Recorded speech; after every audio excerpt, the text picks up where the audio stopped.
Le Rescue Organization existe depuis 2015. Nous nous sommes rejoints à cette organisation en 2016.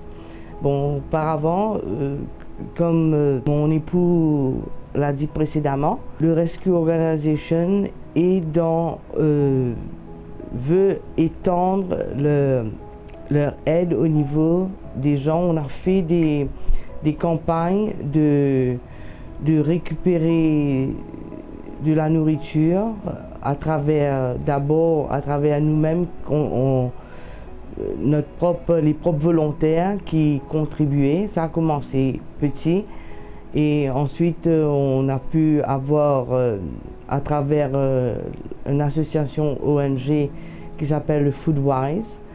On a travaillé conjointement avec eux aussi et pour essayer d'atteindre d'autres instituts ou usines qui produisent ou qui redistribuent les denrées alimentaires. Et bon, on a fait ça. Et ensuite, on a aussi donné à manger. On a pu sélectionner à travers un survey que notre équipe, les volontaires ont fait. On a pu détecter des familles dans des endroits retirés. Même à Port-Louis, il y a un endroit sous le pont, qui se trouve sous le pont, ou dans des cités, des familles qui vivent dans des conditions très très pénibles. Mais on a pu les approcher et proposer des repas chauds 1 ou 2 fois par semaine, dépendant de quel endroit. Et ces repas chauds sont préparés par les volontaires à tour de rôle. Le panier de Noël, dans cette période où tout le monde fête la Noël, où il y a une abondance partout, le panier de Noël nous fait coïncider avec ces périodes de festivités. Et tout en pensant que ces familles-là ne sont pas capables d'amuser et festoyer comme une famille normale qui a un job et tout.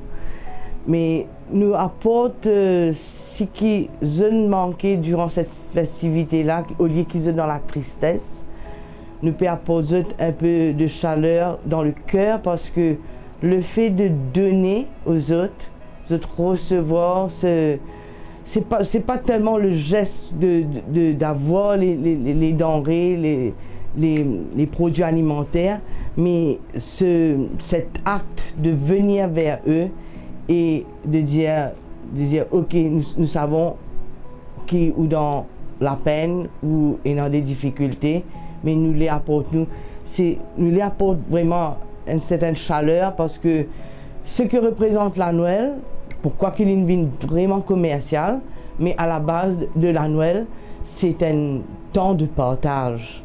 Mais quand il y a des gens comment, et qui personne pas étendre la main vers eux, qui partage, qui peut non. Comment on peut recevoir cette chaleur?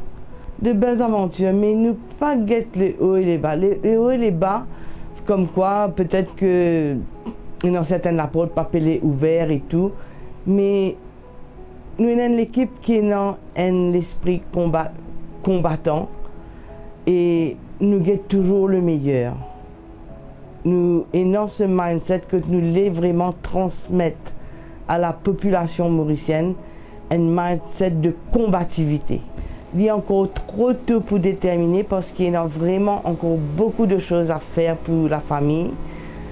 La nourriture n'est pas tout et nous devons aller au-delà des frontières, de certaines limites, mais qu'avec le temps, dans un futur, pour d'autres ouvertures, pour être développées, qui nous dans d'autres idées, comment pour amener sa famille d'être rescue, comme serait totalement, d'être restaurée totalement. Pourquoi Waza FM? C'est parce que nous savons que Waza FM, c'est le moyen de communication à toute la population mauricienne, parce que tout le monde écoute la radio. Et de passer par un média, c'est le moyen de pas de se faire connaître, mais ok, oui, de faire connaître qui est l'organisation, le Rescue Organization, mais aussi de communiquer et de transmettre notre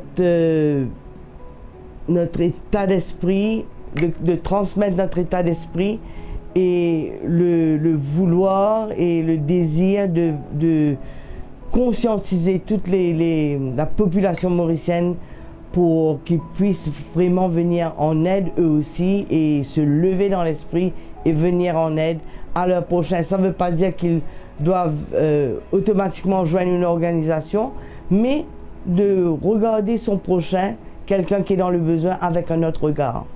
Je peux dire une phrase qui va tout englober. Il y a beaucoup de plaisir, plus de plaisir à donner qu'à recevoir. Et si la population apprend à donner, ça apportera pour même beaucoup de joie dans leur foyer et de guérison peut-être intérieure. Ça soulagera beaucoup de personnes.